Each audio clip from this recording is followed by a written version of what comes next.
Hey, what's up you guys, it's Dorothy and welcome back to my channel. In today's video we're going to go into chapter 57 of The Murder House by James Patterson and David Ellis, so let's get right into this video.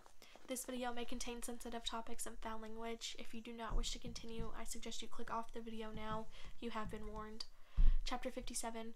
The motorcycle takes a left off the turnpike onto the gravel drive and I keep driving north, but the first chance I get I turn left into a side street, do a quick U-turn and head south.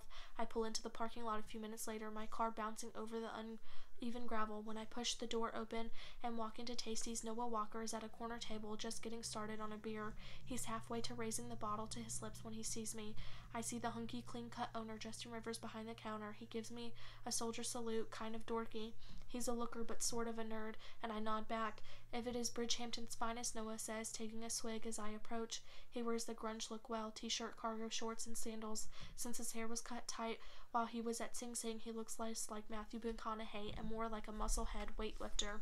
A thick vein runs along his rippled biceps as he lowers the beer bottle to the table. Not that I'm looking at his rippled biceps. I stand near his table in the near-empty shack of the restaurant, hands on my hips. You know something, Walker? I can't decide if you're the smartest criminal I've ever met or a guy with a lot of really, really bad luck. He sets down the bottle and finishes swallow. Good evening to you too, detective.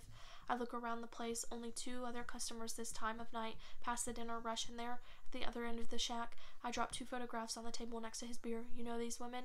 Noah looks at the photos casually at first, then with that what looks to me like a glint of recognition in his eyes, and he lifts the photos, peering at them. His eyes drift off them like he's recalling something afar a long moment ago. He looks at me. Why? That's a simple question, Noah. If you have nothing to hide, why shouldn't it matter? They look familiar, but I don't know why. He drops the photos back on the table. Okay? You've worked for years at 7 Ocean Drive, I say. He shakes his head, bemused. That house again? Yeah, I think everyone in this world knows by now that I did work on that house.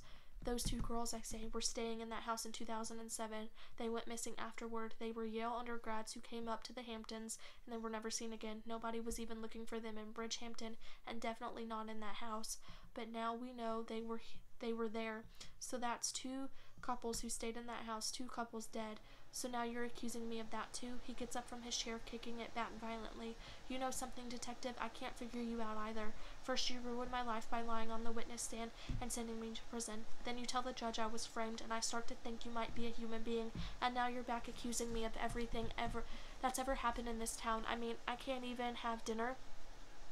I narrow my eyes, appraising him. The same read as always. I'm not getting killer from his vibe. I'm not sure what I'm getting. He keeps his eyes on me, challenging me, a twinkle of a dare in his eyes, the smell of his sweat coming off him.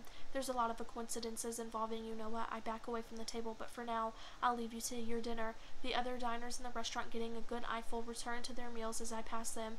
I wave to Justin on my way out. Hey, Noah says, as I'm ready to push through the door. I turn and he's walking up to me. He looks me over, works his unshaven jaw heat across my chest. Let me ask you something, he says. You're an experienced cop, right?